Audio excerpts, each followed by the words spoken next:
Good morning students.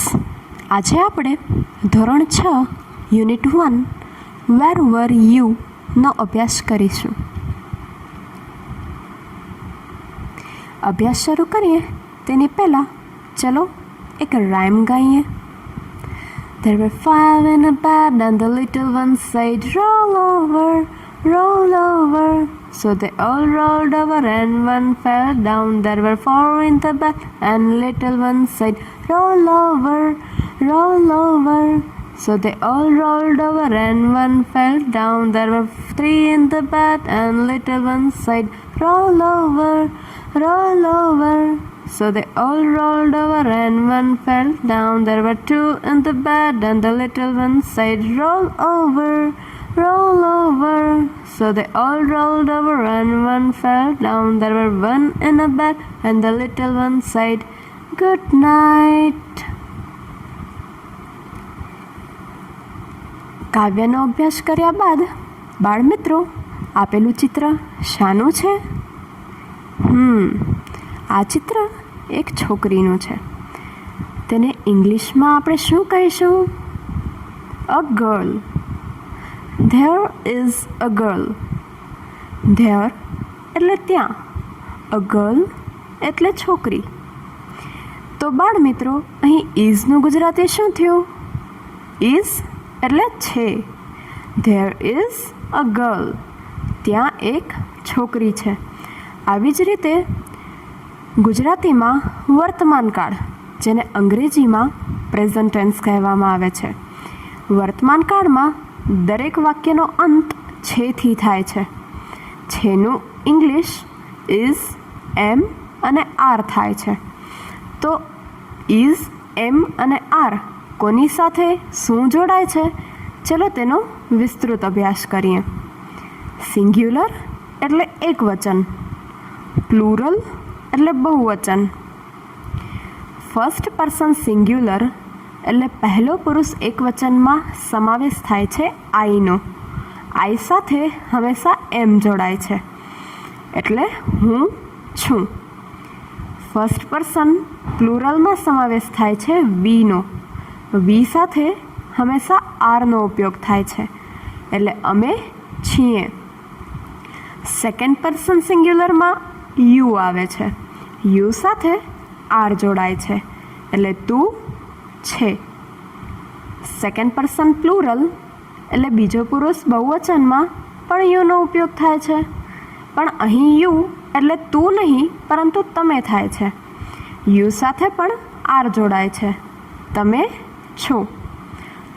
બાળમિત્રો આપણે સૌ જાણીએ છીએ થર્ડ પર્સન સિંગ્યુલરમાં હી, શી અને ઇટનો ઉપયોગ થાય છે. જ્યારે આપણે કોઈક ત્રીજા વ્યક્તિની વાત કરીએ છીએ અને તે છોકરો છે તો ત્યારે તેના માટે હીનો ઉપયોગ થાય છે. જો તે છોકરી છે તો તેના માટે શી વપરાય છે, અને પશુ, પક્ષી અથવા નિર્જીવ વસ્તુ માટે હંમેશા ઇટનો ઉપયોગ થાય છે. તો આમ હી, શી, ઇટ સાથે હંમેશા ઇઝનો ઉપયોગ થાય છે. તેવી જ રીતે થર્ડ પર્સન પ્લુરલમાં ધેનો સમાવેશ થાય છે. ધે સાથે હંમેશા આર જોડાય છે. દે આર, તેઓ છે. વર્તમાન કાળનો અભ્યાસ કર્યા બાદ બાળમિત્રો આ એકમમાં આપણે ભૂતકાળ વિશે વધારે માહિતી મેળવશું.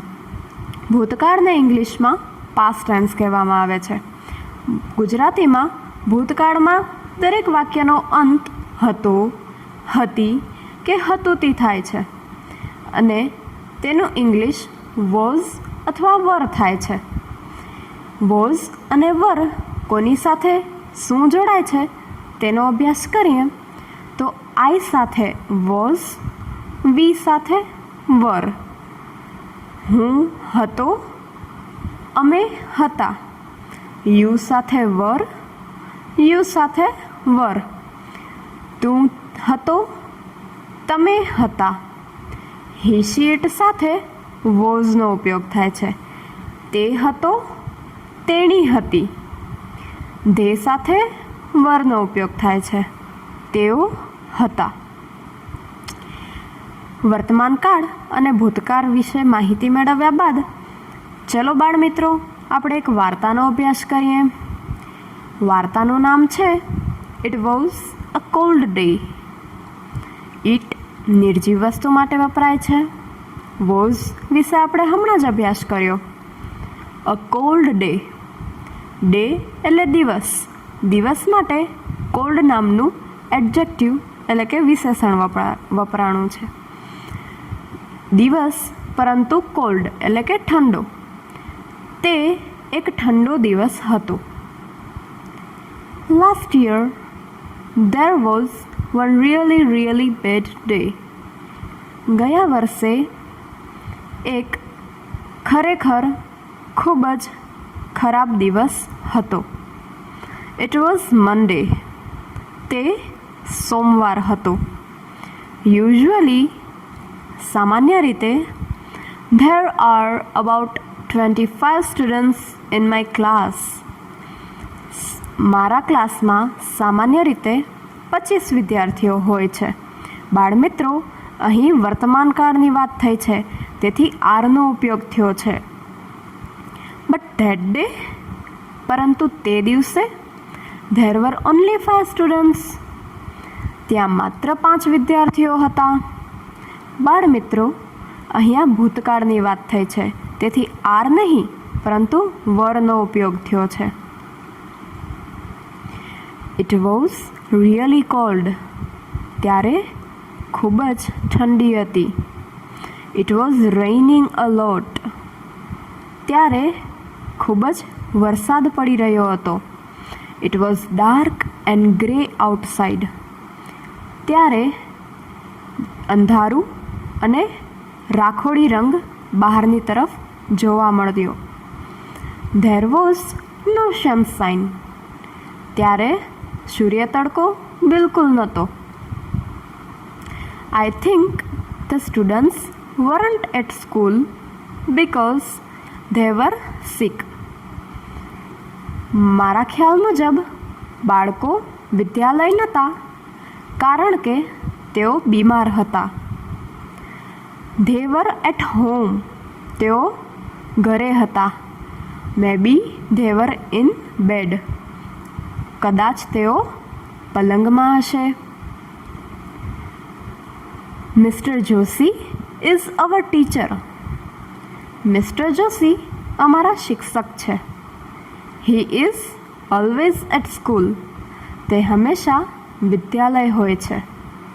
હી is never at home on a Monday. સોમવારે તેઓ ક્યારેય ઘરે હોતા નથી. વિદ્યાર્થી મિત્રો, આ બધા જ વાક્યો વર્તમાન કાળના છે, તેથી તેમાં ઇઝનો ઉપયોગ કરવામાં આવ્યો છે. Last Monday was no different. ગયો સોમવાર બિલકુલ જુદો નહોતો. He was not in bed. તેઓ પલંગમાં નહોતા. He was in the classroom. તેઓ વર્ગખંડમાં હતા. વિદ્યાર્થી મિત્રો, અહીંયા હી એ મિસ્ટર જોશી માટે વાપરવામાં આવેલું સર્વનામ છે. And he was cold. અને તેઓ ઠંડા એટલે કે ઠંડીથી પીડાતા હતા. He was not in warm clothes. તેઓ ગરમ કપડામાં ન હતા. અહીં દરેક વાક્ય ભૂતકાળમાં હોવાથી વોઝનો ઉપયોગ કરવામાં આવ્યો છે. In fact all the students were cold. ખરેખર હકીકતમાં બધા જ વિદ્યાર્થી મિત્રો ઠંડક અનુભવતા હતા. It was freezing. ખરેખર ખૂબ જ ઠંડક હતી. The school was like a refrigerator. વિદ્યાલય આખું શીત કબાટ એટલે ફ્રીજ જેવું બની ગયું હતું. Our room was like a freezer. એમાં પણ વિદ્યાલયમાં અમારો વર્ગખંડ ફ્રીઝર જેવો થઈ ગયો હતો. And poor mister Joshi was like ice. અને બિચારા મિસ્ટર જોશી બરફ જેવા બની ગયા હતા. The small class was cold cold cold. It was raining heavily. ખૂબ જ વરસાદ પડી રહ્યો હતો. I left the school early. હું વિદ્યાલયમાંથી વહેલી રજા લઈ ગયો. The rain stopped at night. વરસાદ રાત્રે બંધ થઈ ગયો. વિદ્યાર્થી મિત્રો, ધ્યાન રાખજો, અહીંયા સ્ટોપ નહીં, સ્ટોપનો ઉપયોગ થયો છે. સ્ટોપ એ ભૂતકાળનું ક્રિયાપદ છે. Next day the sun was shining. બીજા દિવસે સૂરજ તપી રહ્યો હતો. So everything was okay. તેથી બધું જ બરાબર હતું. There were 25 students, not only 5. વર્ગખંડમાં પણ 25 વિદ્યાર્થીઓ હતા, માત્ર 5 ન હતા. But where was mister Joshi? પરંતુ મિસ્ટર જોશી ક્યાં હતા? વેર એટલે ક્યાં. હી વોઝન્ટ ધેર. તેઓ ત્યાં નહોતા. ત્યાં એટલે વર્ગખંડમાં. તો મિસ્ટર જોશી ક્યાં હશે વિદ્યાર્થી મિત્રો? He was at home, sick in bed. તેઓ ઘરે હતા, પલંગમાં બીમાર હતા. સિક એટલે બીમાર, બેડ એટલે પલંગ. સિક ઇન બેડ એટલે પલંગમાં બીમાર. વાર્તા સારી લાગી ને બાળમિત્રો? તો ચલો, વાર્તાના અભ્યાસ પૂર્ણ થયા બાદ આપણે તેમાં આવતા કેટલાક કઠિન શબ્દો વિશે જાણીએ. Really, usually, a lot, grey, sunshine, sick, in fact, to freeze, refrigerator, early. બાળમિત્રો, સમય મળે તો આ તમામ શબ્દનો ગુજરાતી અર્થ ચોક્કસ જાણજો. આ શેનું ચિત્ર દેખાઈ રહ્યું છે બાળમિત્રો? આપેલું ચિત્ર ગાર્ડનનું છે અને ગાર્ડનમાં ચિલ્ડ્રન એટલે કે બાળકો રમી રહ્યા છે. કોણ શું કરી રહ્યું છે? ચલો જાણીએ. પૂજા લપસણી ઉપર છે. કાજલ લપસણીની બાજુમાં એટલે કે નિયર. પ્રીતિ અને ગીતા વાતો કરી રહ્યા છે. જય અને સંજય દડા વડે રમી રહ્યા છે. રેશમા પતંગ ઉડાડી રહી છે. વળી અદિતિ હિંચકા ખાઈ રહી છે. બાકી બધા બાળકો પણ બગીચામાં પોતપોતાની પ્રવૃત્તિમાં વ્યસ્ત અને આનંદ માણી રહ્યા છે. પિક્ચર ગમ્યું ને વિદ્યાર્થી મિત્રો? તો આ પિક્ચર જોયા બાદ ચલો કેટલાક પ્રશ્નનો ઉત્તર આપીએ. પહેલો પ્રશ્ન, who is on the slide? અહીંયા વિદ્યાર્થીઓ પ્રશ્ન હુ વડે પૂછવામાં આવ્યો છે. હુ એટલે કોણ, સ્લાઇડ એટલે લપસણી, ઓન એટલે ઉપર. લપસણી ઉપર કોણ છે? ઉત્તર દેતી વખતે વિદ્યાર્થીઓ હંમેશા યાદ રાખો, પહેલાં કર્તા, ત્યારબાદ ક્રિયાપદ અને ત્યારબાદ અન્ય વસ્તુઓનો ઉપયોગ કરો. Pooja is on the slide. Question 2, what is Reshma doing? વિદ્યાર્થીઓ અહીં પ્રશ્ન વોટ વડે પૂછવામાં આવ્યો છે. વોટ એટલે શું. રેશમા શું કરી રહી છે? કશુંક કરવાની ક્રિયા માટે અહીંયા ડુઈંગ ક્રિયાપદનો ઉપયોગ કરવામાં આવ્યો છે.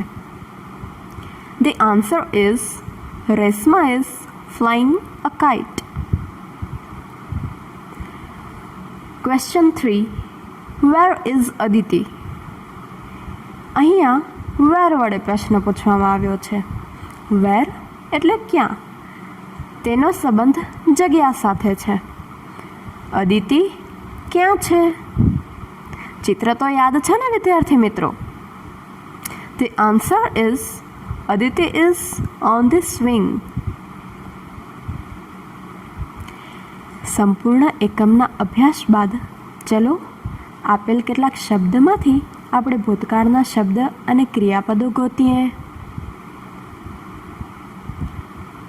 Yesterday, were, said, saw, it, was, went, started, gave.